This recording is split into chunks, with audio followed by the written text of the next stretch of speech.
Hello, everyone. So, welcome. Um, Today, I'm going to be showing how I usually um, arrange or pick out the important information from the whole data that I collected from my HPLC analysis. So, it's a whole lot of information that I have in the folder, but I don't need all of that information. So, first of all, I would show you how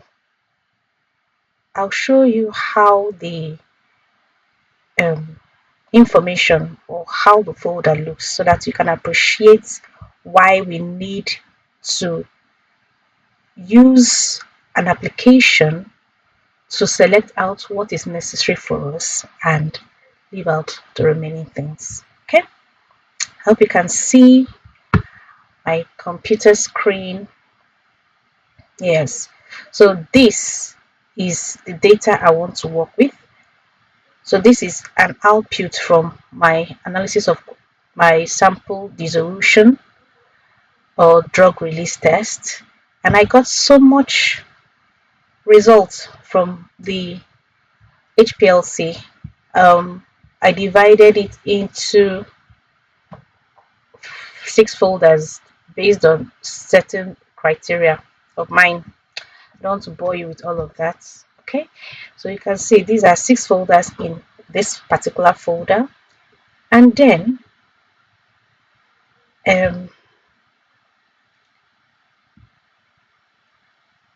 then apart from that, you can see even though there are 6 inside these, you have so many files or so many files or documents. See them?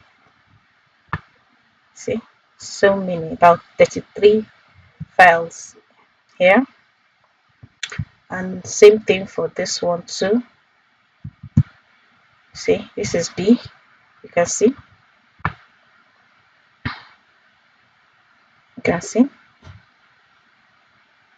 there are still 33 files, and if you keep going on, you see the same thing. You can see the number. Now if we also open this, let's just open one so that I can see it.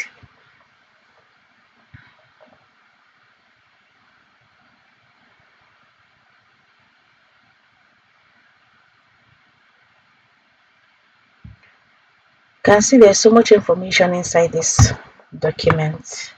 So much information.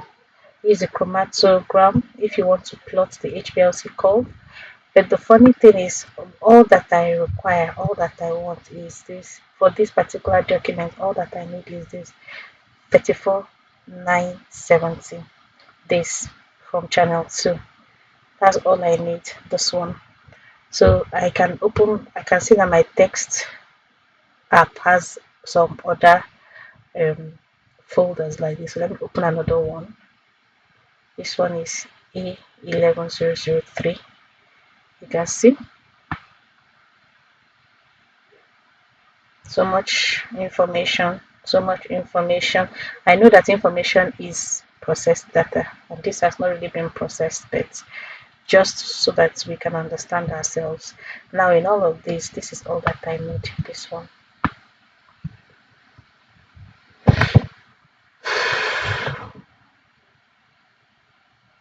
I just need here, and so on and so forth. So in all those folders, all the files, documents that I showed you, I just need this kind of information only for my analysis that I want to do.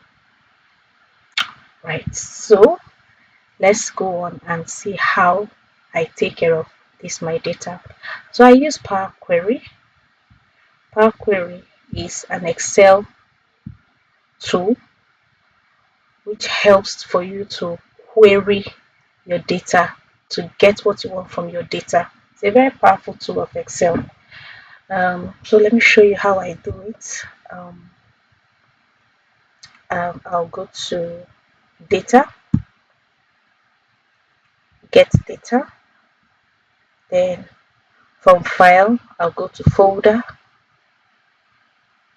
from folder,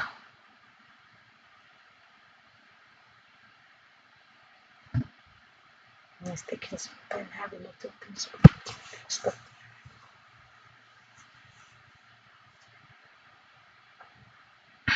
I'll then go to downloads,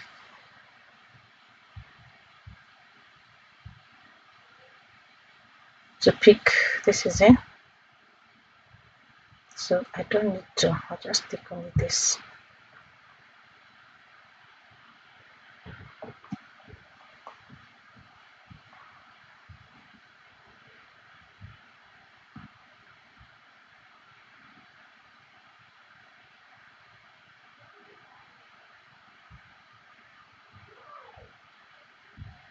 Okay, so now it's asking me what I want to do with the data. If I should just load it, the whole thing will be scattered. I think it will open up in different sheets. I want all the data to get combined in one big huge data set. So I go to combine, but I don't combine and load. I combine and transform the data because there are a lot of things I need to do to be able to work with this data. In the part 2 of this video, you will see how to use Python to clean the data better, or to the extent I want it clean, so that I can now use it for what I want to use it for in my analysis. So that will be in the next video, right? So just say okay. So while I'm giving this information, this may not be exactly how you want to utilize this video or the knowledge gotten from this video. What I'm just showing you is that even if you have results and you need to combine those results into one sheet, it can be done with Power Query, and that's what I'm showing you. There may be some things you may have to change just for it to suit you better, and that's fine.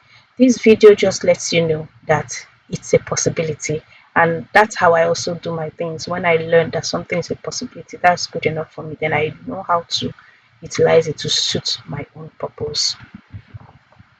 Okay, so first of all, I've done this so many times, I know what I want, but what you have to do first of all is filter.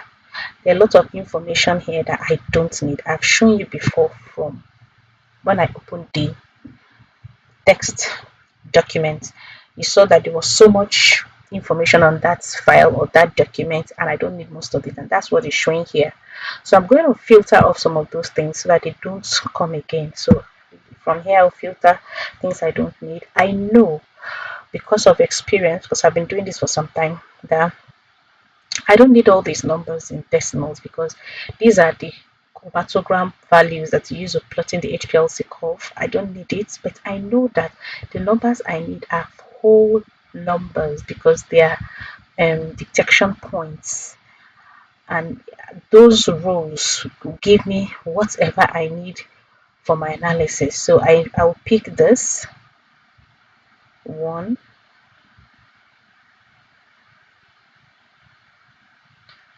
I'll go again and pick 2. I'll go again and pick 3. Nope, not that, 3. Then I move on to 4. Somehow you have to be patient, so I want to go from that back. Right. So pick 4, and I'll pick 5.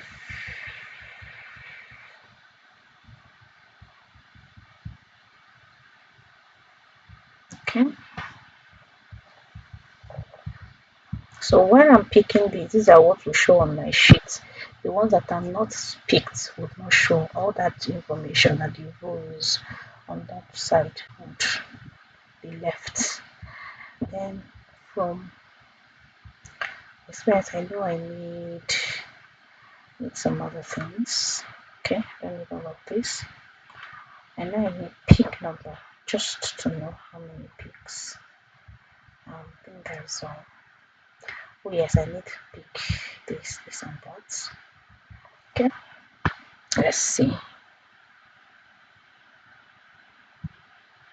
Yeah, I like taking number of peaks. It's just like a little cross check or check for me, so that I'll be sure that the number of peaks and the number of the actual detected peaks are tallying just away from me. If you think it's not necessary for you when you start doing it, no problem. So I say okay, I can see all that information has gone up and we're left with this.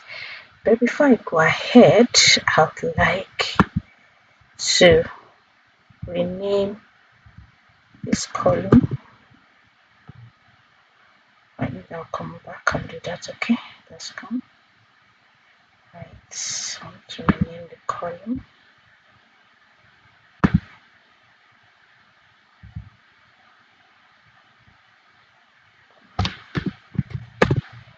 So I know I don't need this column. I don't need this column. I don't need this column. So I remove them. I need area. Just go ahead and rename this one.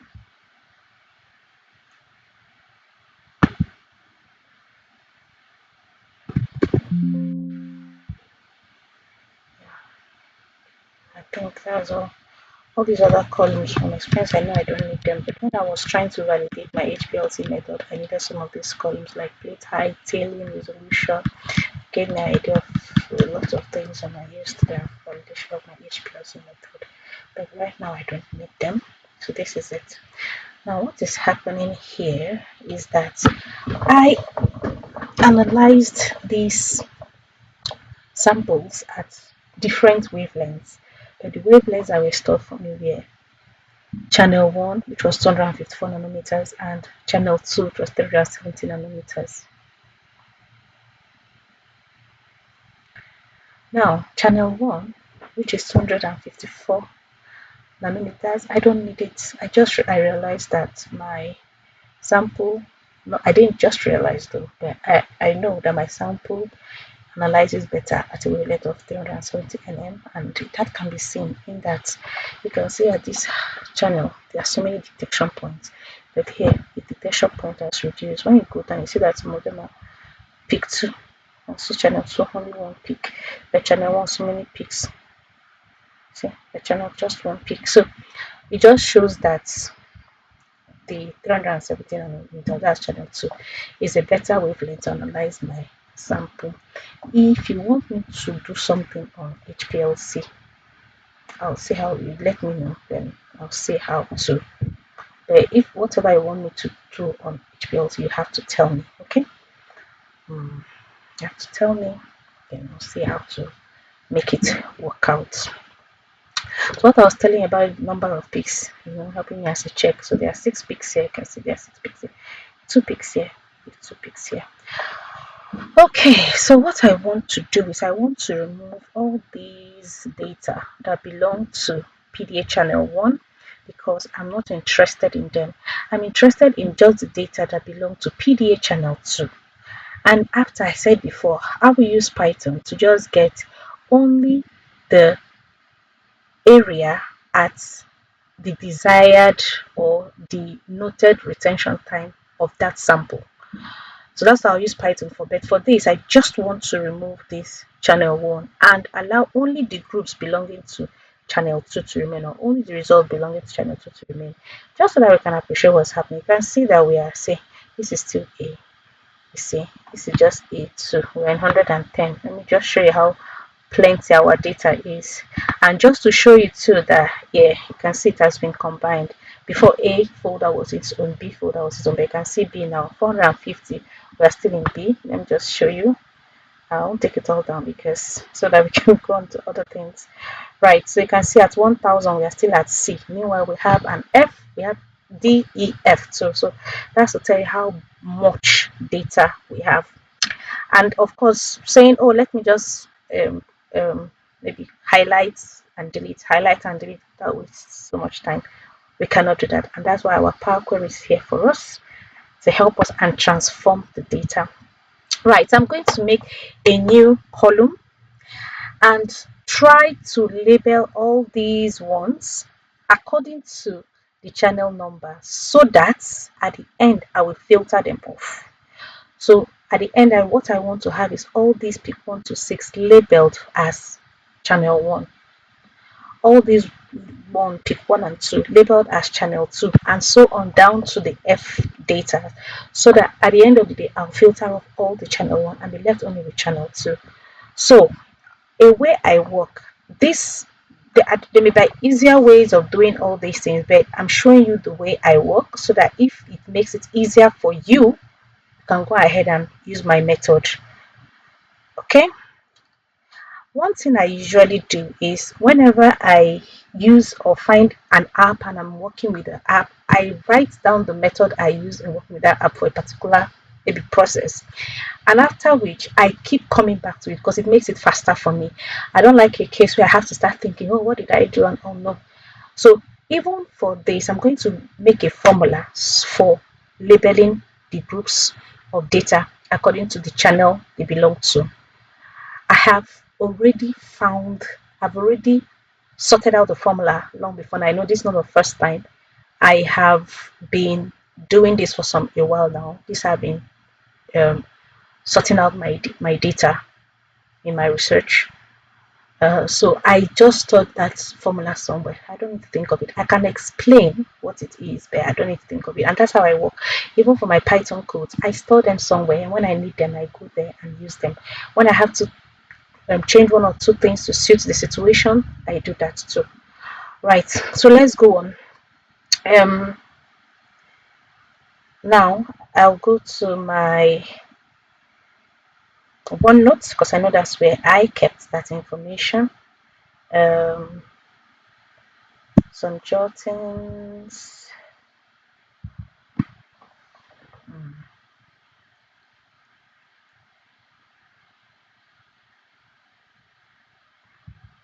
Right, not responding. Okay, then cleaning my. Right, so you can see this is it. I stored it. I'm just gonna copy it and use it. So before I do that, I need to add a new column, custom column.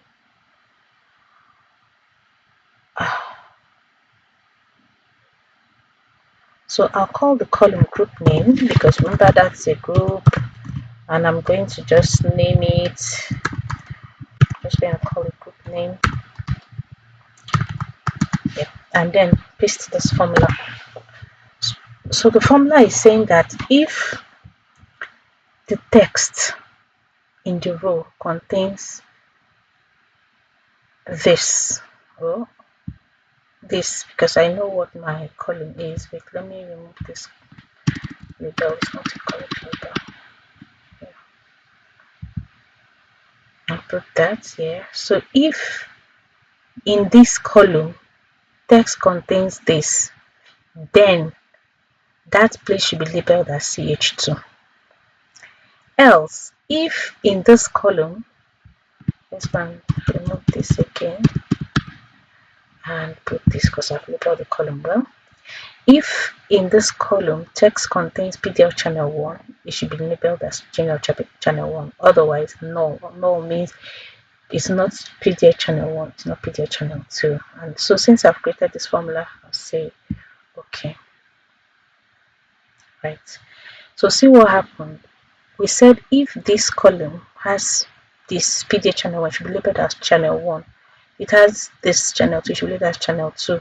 But if the row does not have this, or if this column does not have PDA channel 1, it should be labeled as none. So all these ones are labeled as null. All of them are labeled as null. But that's not a problem. So what we do now, we go to group name, transform, fill, then I fill down. Once I fill down, you can see all these ones are now channel 1. You can see, and then all these are now channel 2. And you go down, all these are now channel 1. All these are now channel 2, channel 1, channel 2, like that. So if you go down, that's how all of them are sorted out. And then what do I do next? I filter off channel 1 because I don't want channel 1. And that is it. Filter off channel 1 and say okay. So I'll just left the channel 2, which is what I want to work with. That's it. Then I'll come here, filter off a lot of things I really don't need them. Like number of picks, I don't need it anymore. 1 or 2 can be there. And this pick number, I don't need anymore. This PJ channel 2, I don't need any of them at channel 2. So it's only this 1, 2 that will remain. Right.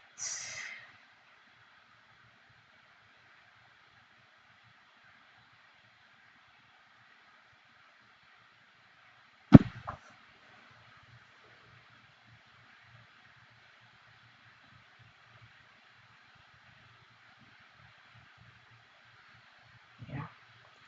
So one may say, oh, how are you going to differentiate? I don't need to. The source name grants it its uniqueness already. Look at this, is 10001 text.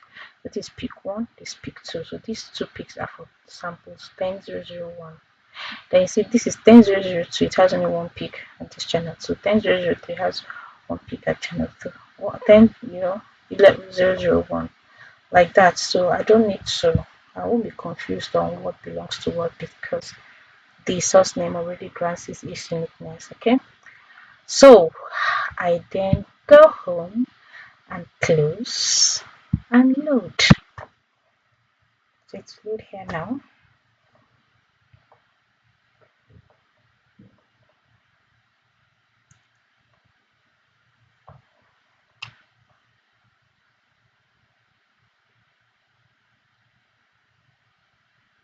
Yeah, and that's how I've sorted out my data. Can imagine from all that thing that we saw before, I have this tabular form. So if you watch the video I've made on using Python to clean up, you see how I would import this and use it in Python and clean it up. So thank you very much. I hope this is useful to you. If there is something you want me to talk about, you can kindly put it in the comments. Thank you and subscribe. Bye.